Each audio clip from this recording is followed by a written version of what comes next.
지난주에 이어 현장에서 실제 적용 가능한 위기관리 표준정책 전해드립니다. 한국위기관리재단 김진대 사무총장입니다. 지난 회에 이어서 선교사 위기관리 표준 정책에 대해서 말씀드리도록 하겠습니다. 여섯째, 일반적으로 위기 상황 관리를 위해서는 단체의 통상적인 행정비나 경상비로는 충당할 수 없는 상당한 정도의 재정 지출이 요구됩니다. 대부분의 위기 상황은 긴급 의료 후송이나 전문 협상가 파견 등과 같이 급박한 상황 가운데 긴급을 요하는 조치가 필요한데, 이를 위해서는 즉시 인출과 지출이 가능한 특별 항목의 유동 자금이 준비되어 있어야 합니다. 일곱 번째, 필드에서 적절한 사정 계획과 정리 과정 없이 모든 선교사들이 급박하게 철수해야 하는 상황에 직면하는 것은 매우 당황스럽고도 고통스러운 일입니다.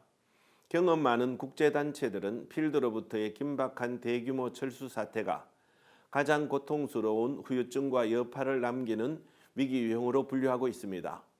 긴박한 대규모 철수 사태는 불가항력적인 자연재해, 심각한 전염병 창궐, 내전 혹은 전쟁 상태와 정치 사회적인 불안으로 인한 무정부 상태와 치안 부재 상황 등이 발생할 때 단행합니다. 이런 사태의 전개로 단체 필드 사역 진행과 자산에 대한 손실뿐만 아니라 사역자들의 안전이 위협받는 상황이 일어나게 되면 단체는 일시적 혹은 장기적인 전면 철수를 결정할 수 있습니다. 위기 상황에서 전면적인 철수가 결정될 때 구성원들은 단체의 정책과 결정을 충실히 이해하고 협력해야 합니다. 필드로부터의 긴급 철수 조치는 사역자들의 안전 문제와 직결되어 있고, 또한 단체나 모든 사역자들의 정체성 자체에 심대한 영향을 미치는 중대 사안이 되므로 선교단체는 자체의 지침서에 철수 원칙과 철수 결정권자, 구체적인 실행 방안 등을 명확하게 규정해 두어야 합니다. 여덟 번째, 선교 역사와 경험은 선교사가 당면하는 위기 중 납치에 따른 인질 사태가 사역자 자신과 이해 당사자, 파송 후원 교회, 선교단체에 가장 심각한 악영향을 미치는 위기 형태로 간주하고 있습니다. 이것은 무엇보다도 사역자의 생사가 적대 세력의 수중에 놓이게 된다는 매우 급박하고 엄중한 사실 때문이고, 또한 이 사실이 국지적이 아닌 국가적, 국제적인 주요 사건으로 증폭되어 선교사역과 선교단체, 교계 전반에 대하여 심각하고도 부정적인 파급 효과를 미치기 때문입니다. 대부분의 납치 인질 사건은 상당 기간의 협상 기간이 소요되고 만성적인 위기 상태가 지속되기 때문에 피랍자 소속 단체가 전면적으로 이 사건에 매달려서 소진될 수 있고, 최악의 경우 단체의 고유 기능이 마비되거나 단체 존립이 위협을 당하는 사태를 맞을 수도 있습니다. 이런 유형의 위기가 일어날 개연성이나 확률이 높지 않다고 해서 대비를 소홀히 하는 틈에 납치와 인질 사태가 발생한다면 관련 단체는 물론이고 교계와 모든 선교 공동체가 감당해야 할 총체적인 대가는 예측하기 어려울 정도가 될 것입니다. 따라서 모든 단체들은 납치 인질 사태와 관련된 몸값 지불 문제, 피해 가족의 대피, 본국 가족과 파송교회 등 이해 당사자 관리, 미디어 초동 대응, 협상 전문가 의뢰, 관련 정보에 대한 보고 및 협의, 위기의 증폭 관리 등 심각한 사안들에 대해 심도 있게 이해하고 각별한 경각심과 대비 태세를 갖춰야 합니다.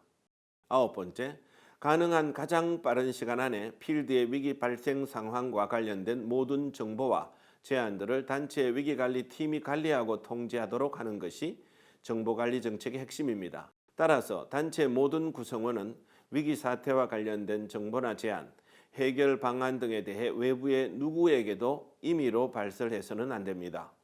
모든 정보는 보고 체계를 통해 위기관리팀에 우선적으로 전달되어야 하고, 위기와 관련된 정보나 소문관리, 공식 성명 발표는 위기관리팀의 커뮤니케이션 전담 기능이나 대변인에 의해서만 수행되어야 합니다. 위기 발생 시 관리 주체는 사태의 수습에 전념하느라 이해 당사자와 미디어 관리를 2차적인 사안으로 보기 쉬운데, 그 결과는 때로는 치명적입니다.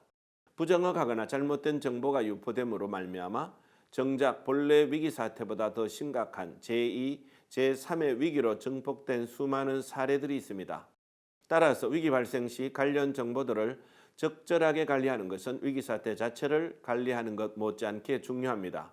정보 관리는 양면성을 지니고 있는데 한편으로는 단체 내부자의 정보 유출을 차단하는 것이고 또 한편으로는 가족 등 이해 당사자와 미디어에 신속하게 정보를 제공하는 것입니다.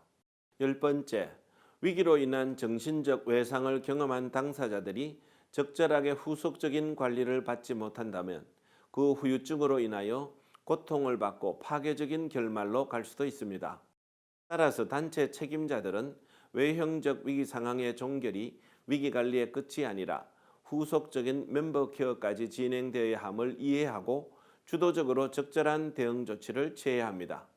위기 사태에 직접 관련된 당사자들은 필드나 파송본부의 책임자가 추천하는 상담가나 크리스천 정신건강 전문가로부터 후속적인 점검을 받되 첫 위기 디브리핑은 당사자가 준비된 상태라면 위기 사태가 종료된 후 72시간 내에 진행해야 하고 전문가의 특별한 소견이 없는 한 6개월 이내에 2차 디브리핑이 이루어져야 합니다.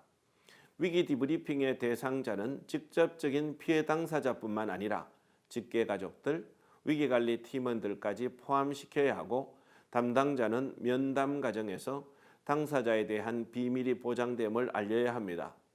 후속적인 멤버 케어를 위한 비용은 위기관리의 일환으로 단체가 지원해야 합니다. 11번째, 일반적으로 단체들이 위기에 대비하는 일을 위해서는 노력하지만 위기 후의 처리의 과정을 뒤돌아보는 작업은 잘 수행하지 못하고 있습니다.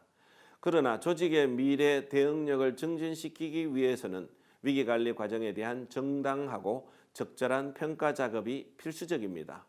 한편으로 끝나는 위기는 있을 수 없으며 위기로부터 배우지 않는 조직은 언젠가 다시 더 큰 공경에 빠질 수 있기 때문입니다. 위기 후 평가란 위기 발생에 대한 책임 소재의 규명이나 잘잘못을 따지기보다는 오히려 위기의 후유증을 극복하고 위기를 기회로 바꾸는 재활 과정이라고 할 수 있습니다. 따라서 위기 후 평가 작업은 필수적인 정보 취득이나 위기 예측, 사전 비상 계획이 효과적으로 준비되고 적기에 작동되었는지를 평가하고 점검해야 합니다. 동시에 위기 경험과 평가 결과는 문서로 정리되어 정책이나 지침에 반영되어야 합니다. 제도화되지 못한 경험은 유사한 위기가 재발하는 경우에 조직적인 자원으로 활용될 수 없기 때문입니다. 또한 위기 후 평가 과정을 통하여 단체는 위기 학습의 유익을 얻어야 합니다. 평가 작업은 위기가 마무리된 후 60일 이내에 이루어져야 합니다.